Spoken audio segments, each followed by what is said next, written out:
ভাই আমি কুয়েতে ছিলাম 3 বছর মতো।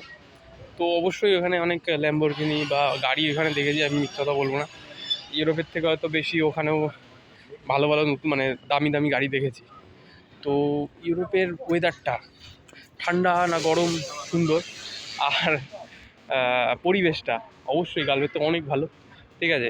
আহ, মানে দেখো, গাড়িটা দেখো, কতটা কিউট গাড়ি, একা চালাবে। তো এই জিনিসগুলো মানে নতুন তো মানে যে কারোরই যখন তখন মানে কোনো নতুন একটা জায়গায় আসলে মানে আমি ঘুরতে পছন্দ করি। যদি দেশের মধ্যেই কোনো রাজ্য হতো তাই কত ভালো লাগতো। এখন আমি ইউরোপের মোনাকোতে রয়েছি, মন্টে কার্লোতে। তো অবশ্যই ভালো লাগার কথা। তো ইচ্ছা আছে, উপরের এটা দুর্গ মতো দেখা যাচ্ছে, ওটা মানে অবশ্যই অনেক পুরনো দেখা যাচ্ছে। এখন ওখানে যাওয়ার ইচ্ছা আছে। এখন কী করে যাব সেটা হলো বিষয়। যদি তারা পৌঁছে আর কি, বা রাস্তা হাঁটতে হাঁটতে একটু দেখাতে থাকি আর কি জায়গাগুলো কীরকম। আচ্ছা, বাইকগুলো দেখো, স্বাভাবিক ভাই। লাক্সারি কাকে বলে এইসব জায়গায় বোঝা যায় আসলে। আর সেটা যদি অবশ্যই ওয়ার্ল্ডের সেকেন্ড রিচেস্ট কান্ট্রি হয়। আসলে উম, আসলে কী বলতো, ধনী হোক আর গরিব হোক, নতুন জায়গা, সেই একা ঘুরছি, আহ, একটু অন্যরকমই লাগছে, একটু ভালো লাগছে অবশ্যই।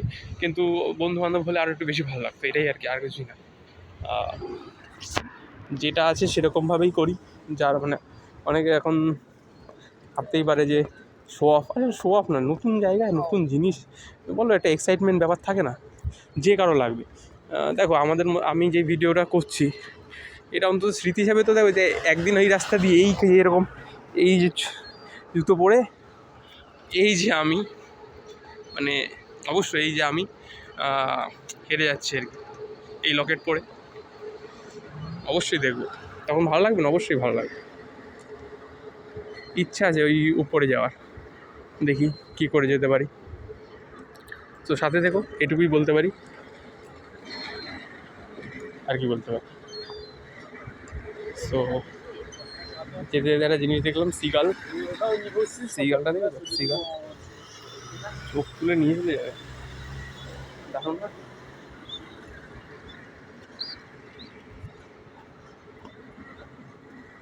দারুণ। ওই তো দুর্গর দিকে এগিয়ে যাচ্ছি। আসলে পুরো পরিপাট করে সুন্দর গোছানো ঘর যেরকম হয় না, শহরটাও ঠিক যেন পরিপাট করে সুন্দরভাবে গোছানো। মানুষ আজ